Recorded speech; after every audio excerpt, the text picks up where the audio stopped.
Merci Claire et bonjour à toutes et tous. Je suis vraiment très heureuse et très intéressée, bien sûr, par ce séminaire qui s'enclenche parce que effectivement, tu l'as indiqué, il s'agit d'arriver à articuler tout ce que Erwan vient de nous présenter avec une action locale qui est en recherche, et ça c'est un objectif, d'efficacité électorale. Et quand on dit efficacité électorale pour faire en sorte que Louis Alliot ne fasse qu'un seul mandat, cela pose des questions d'action que Erwan a balayées aussi en termes de faiblesse, d'explication, en tout cas du fait que au jour d'aujourd'hui, même si évidemment on commence à bien appréhender ce qui est en train de se passer à Perpignan et comment Louis Alliot non seulement distille des marqueurs qui ont été présentés, mais comment il les dilue aussi dans quelque chose qui est de l'ordre de la banalisation et de sa notabilisation. Donc ça, c'est pour nous ici à Perpignan très important de finalement être un terrain à la fois de réflexion, d'analyse, mais alors je ne vais pas employer le terme de reconquête évidemment, mais en tout cas de pouvoir commencer à construire cet écologisme finalement qui permettra, je l'espère, d'avoir une victoire à Perpignan ou en tout cas de mettre au travail ce qui peut nous paraître finalement important en termes de fédérer cette classe écologique qui, comme partout ailleurs, doit aussi exister à Perpignan.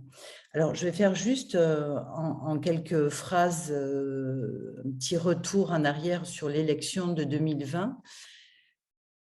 même si vraiment, je vous encourage à lire l'ensemble des analyses électorales qui ont été produites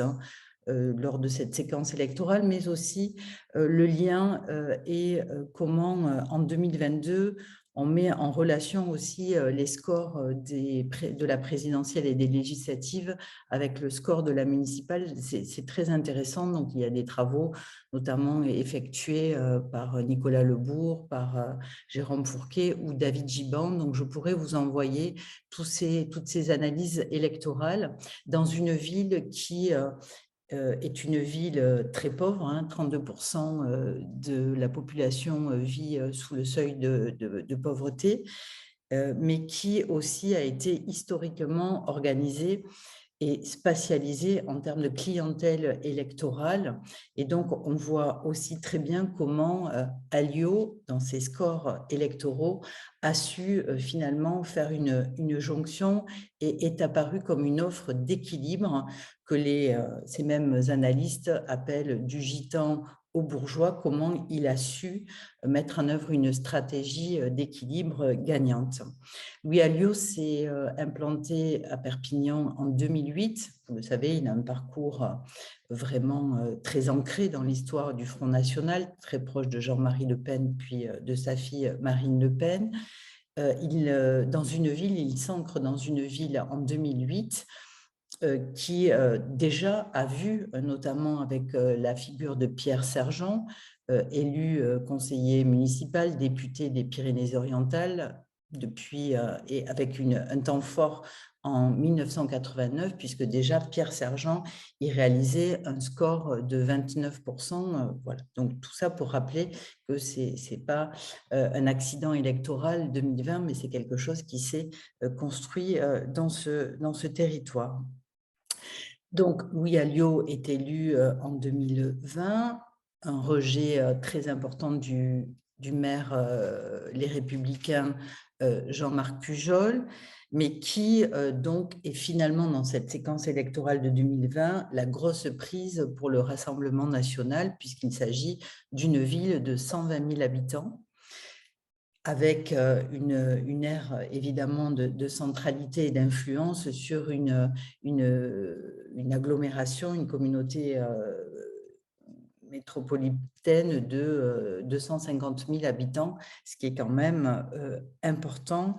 en termes donc d'influence et de puissance, puisqu'il transforme, j'ai envie de dire, l'essai avec l'élection de 4 députés sur 4 en 2022, sachant que les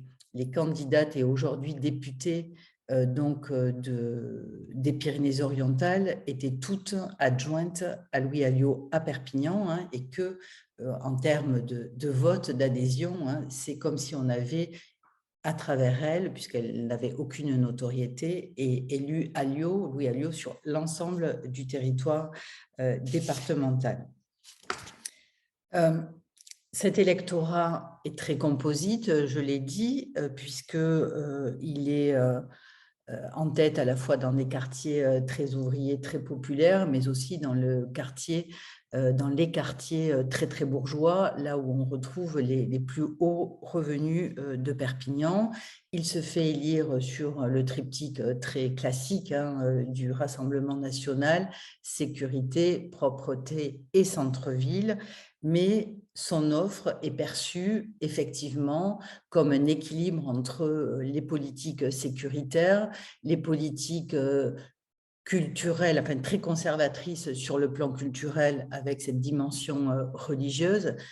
catholique, voire même la frange catholique intégriste, et bien sûr un projet un projet libéral, hein, en termes économiques et en termes fiscaux, ce qui a fini de faire basculer effectivement les franges les plus bourgeoises de Perpignan. Et c'est parce que ce verrou, par la composition aussi de sa liste, où on retrouve beaucoup de sociétés civiles avec des prises, hein, comme on appelle cela, qui lui permet donc de se faire élire. Son enjeu pour lui aujourd'hui, alors je l'ai du coup écouté puisque ça fait 3 ans qu'il est élu, donc il y a eu un temps la semaine dernière de médiatisation autour de ce bilan de mi-mandat, donc avec un enjeu pour lui, et ça ne vous attendra pas, non pas de transformation de la ville et de la vie des habitants de Perpignan, mais un enjeu donc de notabilisation et de bonne gestion. C'est-à-dire, il faut qu'il fasse la démonstration que le RN peut être un bon gestionnaire d'une ville de cette taille. Donc, ça là, se traduit effectivement par l'absence totale de vision de politiques urbaines et encore moins de projets d'aménagement, d'adaptation, bien sûr, au changement climatique, et en tout cas de politique d'atténuation, de politique de logement, de politique d'éducation, etc. Tout ça n'existe pas à Perpignan, mais il est perçu comme quelqu'un à la fois reprenant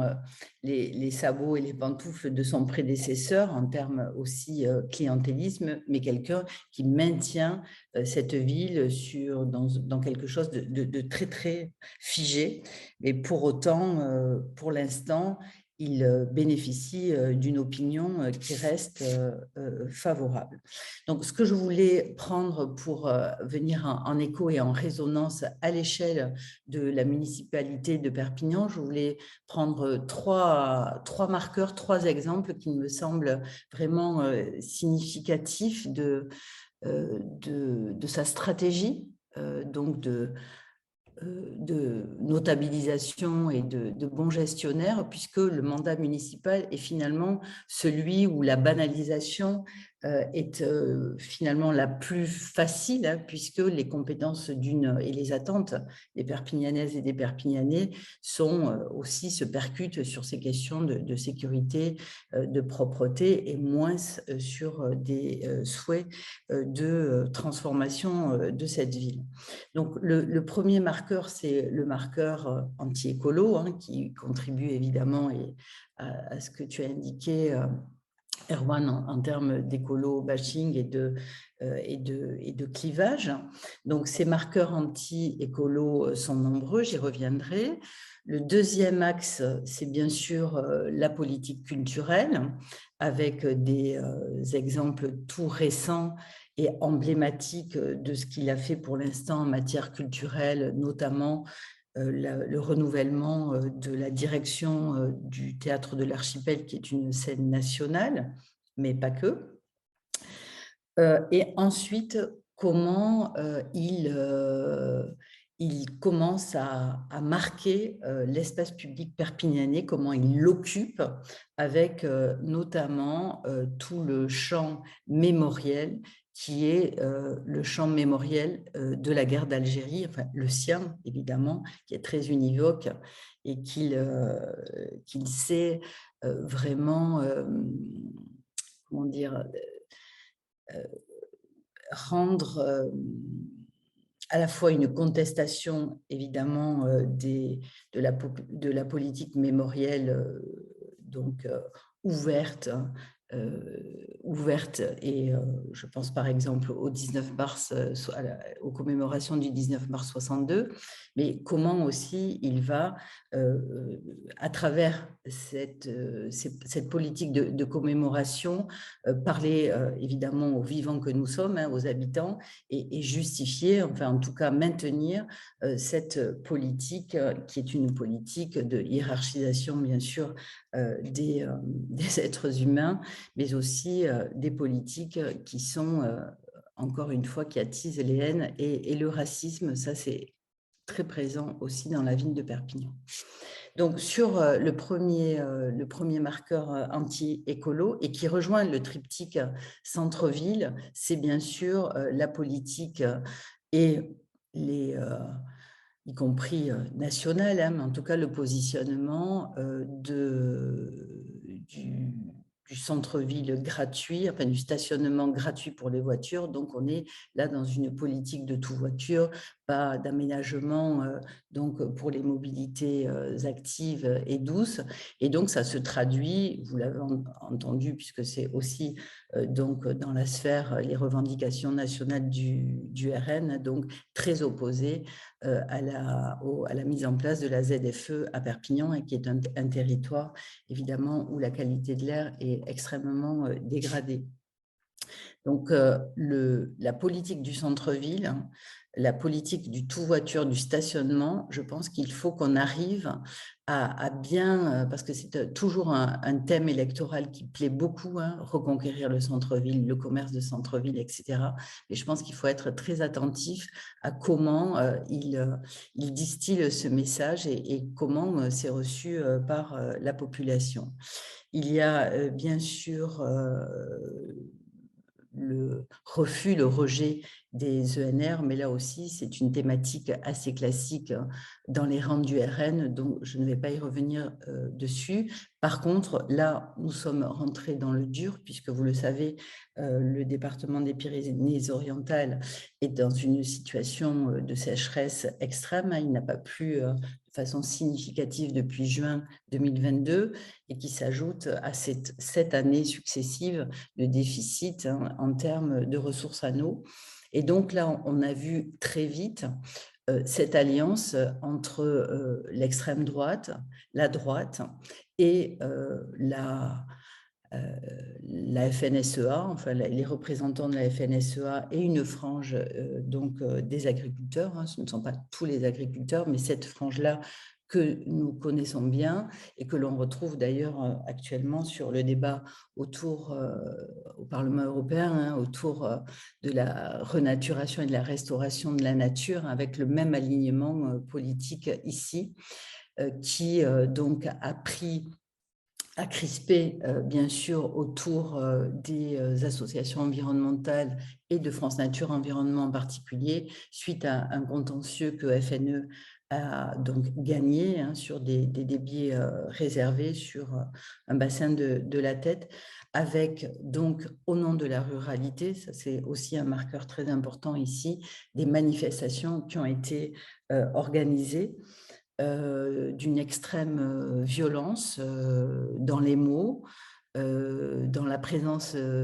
portée par... enfin, il y avait beaucoup d'élus et de toutes les obédiences dans cette manifestation, avec des élus, y compris de gauche, qui défilaient derrière un corbillard en carton pour donc voilà, mort aux écologistes, mort à FNE. Donc ça a été la première procession, j'ai envie de dire, donc cette manifestation au nom de la ruralité, puisque entre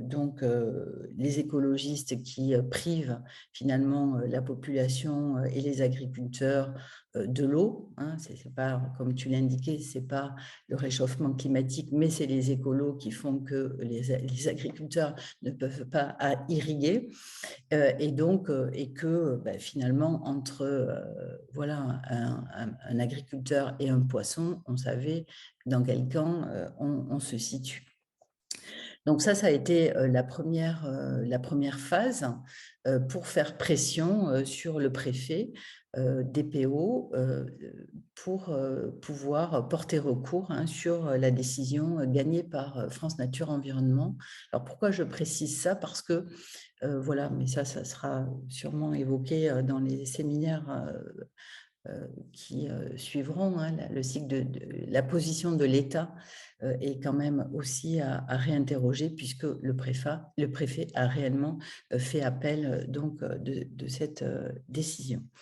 La deuxième séquence a été, et là ça rejoint le fait à la fois la simplification des pensées, le complotisme, la pensée magique, magique et religieuse. Donc, il y a eu à Perpignan donc une procession qui a été réactivée autour alors, historiquement, hein, il y avait déjà de cette procession, on invoquait le saint Godéric, hein, et on allait plonger ses reliques dans la tête, hein, pour faire pleuvoir. Donc, moi, depuis que je suis à Perpignan, j'ai jamais vu cette procession. Il en reste une qui est la procession de la Sanche, mais cette procession n'existait plus depuis des décennies. Et donc, elle a été réactivée. Et voilà, ça fait un écho médiatique, mais pour moi, c'est pas anecdotique, hein, c'est pas juste voilà, une mouvance catho qui a remis cette procession. C'est à l'initiative donc d'un conseiller municipal d'Allieu, enfin de l'équipe Allieu, hein, qui donc est élu aux côtés d'Allieu à la mairie de Perpignan et qui est en charge de la gestion de l'eau. Donc ça, c'est très important, hein. C'est lui qui va initier donc cette procession pour aller donc plonger ses reliques donc de Saint-Gaudéric pour faire pleuvoir. En plus, il a plu réellement le soir, ça c'était assez terrible. Mais donc, lors de cette procession, on a retrouvé les mêmes, hein, c'est-à-dire qu'à ma grande surprise, il y avait quand même des élus, des représentants, après que les gens fassent ce qu'ils veulent sur le plan individuel, en tout cas, il y avait la présidente de la Chambre d'agriculture, c'est-à-dire qu'il y avait des personnalités représentatives, hein, et qui siègent après en commission sécheresse, puisque nous sommes en restriction très forte, et on retrouve ces mêmes personnes dans des réunions préfectorales pour donc décider et faire pression sur le préfet sur les mesures. Donc, c'est pas uniquement on fait une procession, les journalistes en font les choux gras, c'est quelque chose qui est beaucoup plus structuré, et c'est ce que tu disais, Erwan, eux travaillent, ils sont une force très soudée, et voilà, le chemin est vraiment tracé. Donc, sur la sécheresse, on voit combien à la fois, évidemment, on n'a rien préparé, on n'a rien anticipé, il n'y a pas de politique de sobriété. On reste sur, évidemment, tout ça, c'est la faute des écolos, avec des séquences de violence importantes, hein. Sandrine Rousseau Les marines sont venues dans l'Aude, hein, aussi, département tenu, enfin en tout cas les députés tenus par le RN, et une sociologie en tout cas agricole et viticole comparable à celle des Pyrénées-Orientales. Et vous avez vu aussi les violences dont elles ont fait l'objet, avec une entrave là au débat. C'est exactement la même chose ici dans les Pyrénées-Orientales. C'est tout de suite la menace, l'insulte et les violences, avec aussi une demande qui a été évidemment portée par la députée RN au niveau de l'Assemblée, mais aussi par les Républicains au niveau de l'Assemblée régionale, qui est l'arrêt des subventions aux associations environnementales, et en particulier à France Nature Environnement, puisque pourquoi les financer, puisqu'ils font du contentieux et qu'ils agissent contre les intérêts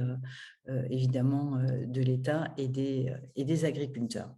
Donc c'est mis en place, hein, vous connaissez ça théoriquement, mais c'est réellement mis en œuvre dans l'espace perpignanais. Le second point, au niveau de la culture, avec là aussi par rapport à ce que tu disais, Erwan,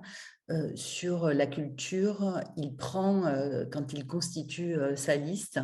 il prend une figure donc très connue des Perpignanaises et des Perpignanais, André Bonnet,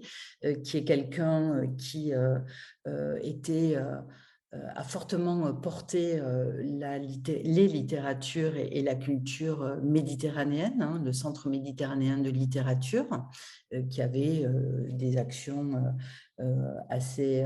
importantes, hein, autour de cette culture méditerranéenne, mais quelqu'un aussi d'extrêmement religieux, d'extrêmement conservateur. Donc c'est lui qui a contribué fortement aussi, parce que gros réseau et personnalité très connue, il apporte vraiment pas mal de voix à Louis Alliot au moment de l'élection. Et aujourd'hui, c'est quelqu'un de très actif aussi pour... alors quand je dis actif, les élus RN sont vraiment sur le terrain. Il n'y a pas une manifestation, quelle que soit sa taille, son importance, ou une assemblée générale d'association, où les élus du Rassemblement national ne sont pas présents. Donc ça, c'est par rapport à notre faiblesse, puisqu'on parlait de nos faiblesses, c'est vraiment un point à ne pas sous-estimer. C'est-à-dire qu'ils occupent l'espace, ils sont extrêmement présents. Donc, pour reprendre le fil sur l'aspect culture, donc il n'y a pas eu en tout cas dans l'espace auprès des acteurs culturels, il n'y a pas eu vraiment de coups de boutoir portés en termes de subventions, en termes d'interventionnisme dans les programmations, donc quelque chose de plutôt soft, sauf à l'occasion, bien sûr, de ce renouvellement de scène nationale, où là, il y a eu un coup de force, mais ce n'est pas le lieu de décrire toutes les mécaniques, où là aussi, l'État n'a pas été forcément à la hauteur de cette séquence de recrutement. Mais on a pu, et ça, c'est un petit peu renversé aussi notre prisme, c'est de comment on peut être à l'écoute et bien sentir ce que vivent les acteurs culturels dans une ville dont ils sont, dans une municipalité dont ils sont dépendants en termes ne serait-ce que de lieux, hein, puisque ils occupent souvent des lieux qui sont des lieux municipaux, et de comment eux se positionnent. Et quand on a une séquence où, à coup de communiqués de syndicats de la culture, du ministère, enfin tout ce qui vient d'en haut sur la culture et l'extrême droite, les condamnations, on a pu mesurer combien c'était douloureux pour les acteurs culturels qui vivent à la fois cette dépendance à la municipalité, mais qui résistent, qui se battent avec à la fois une dimension de protection, mais aussi qui reste très robuste, hein, sur leur offre culturelle et leur programmation. Et là, c'est un épisode qui nous permet de voir que là aussi, puisqu'on parle d'alliance, hein, l'alliance avec le monde et les acteurs de la culture dans une ville tenue par le RN, je pense qu'on a des choses vraiment à repenser et à tonifier, j'ai envie de dire, dans une relation de confiance et beaucoup moins dans des démonstrations de prise de parole un peu et beaucoup dogmatiques. Alors, je ne dis pas qu'il ne faille pas réaffirmer nos valeurs, mais je pense qu'il faut être très, très bienveillant et très prudent quand donc on parle culture et extrême droite dans une ville déjà conquise par l'extrême droite et être beaucoup plus en protection de ces acteurs culturels. L'autre, et ça a été l'autre pan au niveau culturel, et ça a été dès son élection, c'est le changement de la signature du positionnement de la ville. Perpignan, vous le savez, c'est une identité forte en termes de catalanité. Nous sommes en pays catalan. Et donc, le choix qui a été fait par Alliot, quasi immédiat, et là vraiment de façon très tranchée et très assumée, donc c'est de passer de Perpignan la catalane à Perpignan la rayonnante, de changer son blason et donc de revenir à un blason religieux. Et ça, c'est quelque chose qui a été qui est passé aussi de façon assez facile, hein. Il y a eu bien sûr des manifestations, mais nous étions très très peu nombreuses et nombreux. Et donc ça a été la première, voilà, la première décision d'Alliot, donc avec cette identité désormais la rayonnante et religieuse à travers le blason. Et donc, je reviendrai dans les questions, hein, parce que c'est difficile je ne veux pas faire une liste et paraître trop factuelle, parce qu'il y a tellement à dire sur l'action et l'inaction de Louis Alliot, mais en tout cas, c'est des points saillants et déterminants dans la ville de Perpignan. Et enfin, le dernier point que je voulais pointer avec vous, c'est comment, dans l'espace public, il a donc remis aussi ses marqueurs. Alors, le premier marqueur, donc sécuritaire, donc avec bien sûr une présence très forte de la police municipale. Donc aujourd'hui, il y a 200 policiers municipaux, hein, donc par rapport à la population, on est la ville la mieux dotée en policiers municipaux. Et il a aussi donc créer des postes de police très visibles, hein, même s'ils sont très petits et même s'il n'y a personne à l'intérieur, mais le local est créé et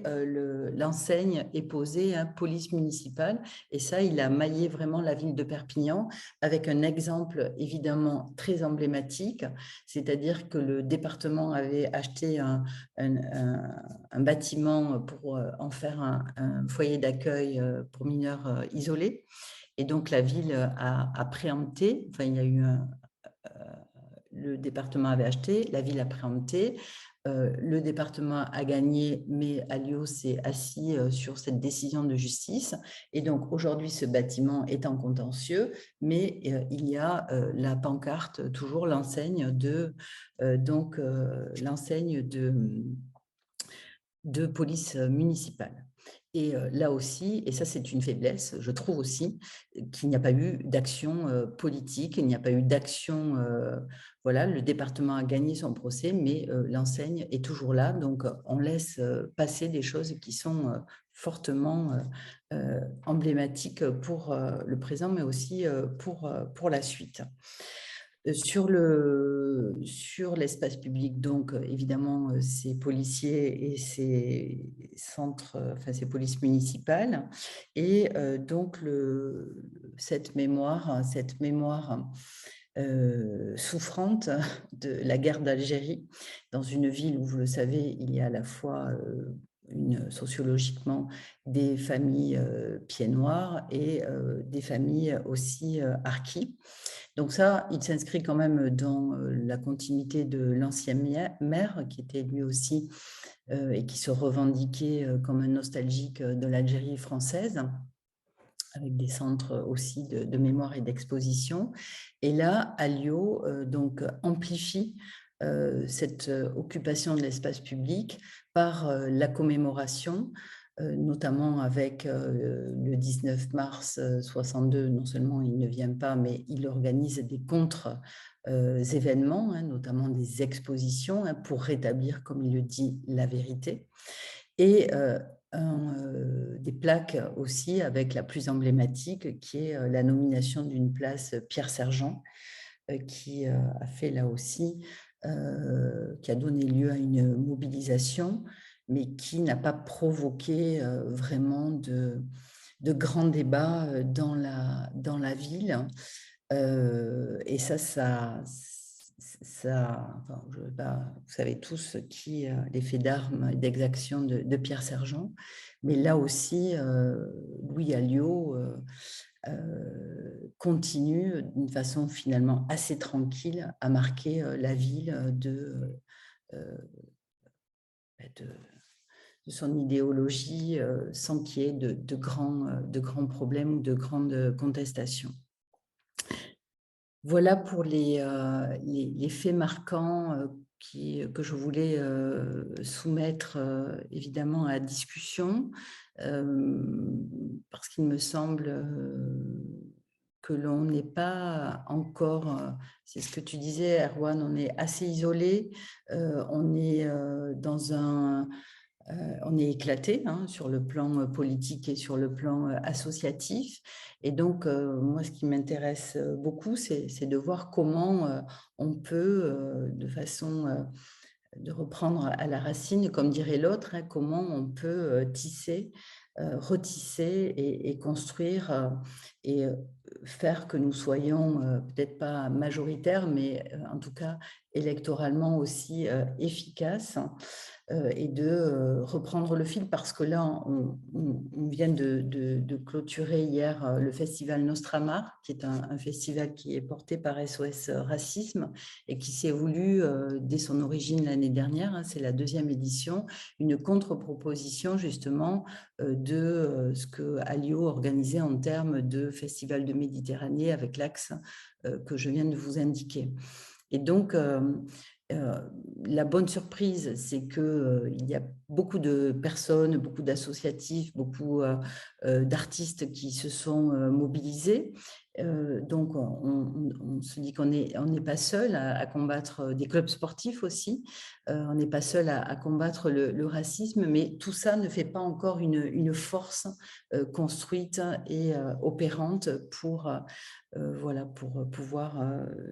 avancer et offrir et construire cette alternative. Voilà pour la première présentation, voilà, qui est beaucoup plus du coup hachée que celle d'Erwan, mais en tout cas, je voulais illustrer par des faits ce que ça peut donner ici à Perpignan. Sans compter que, évidemment, ça je vous l'ai dit en préambule, il n'y a pas de politique en matière d'éducation, en matière d'urbanisme, en matière de démocratie et de concertation, etc. etc. Et alors, du coup, et je finis vraiment par là, parce que ce que je trouve aussi vraiment qui doit nous interroger, c'est que quand on fait, et là c'était la séquence, je vous l'ai dit, de mi-mandat, quand on fait le bilan de l'action municipale, la presse, finalement, contrairement à d'autres maires, ne va pas interroger sur quel est le bilan en termes de politique de transformation de la ville, mais finalement, il faut uniquement justifier qu'il n'a pas tout démonté. C'est-à-dire qu'il n'a même pas besoin de faire un bilan de ce qu'il a fait, il a juste besoin de dire, ben non, finalement, ça n'a pas été le chaos, l'extrême droite n'est pas ce chaos qu'on nous avait annoncé, non, on n'a pas tranché dans le vif les subventions. Voilà, donc ça reste assez voilà, invisible, j'ai envie de dire, mais c'est quand même au travail. Et c'est pour ça que l'éclairage est important, puisque pour que nous, sur le terrain, nous puissions identifier ce qui participe évidemment à leur idéologie et à leur stratégie actuelle. Et c'est ce lien qu'on doit faire entre voilà, ce qu'ils posent et ce que tu indiquais. Voilà, je termine sur ce point pour cette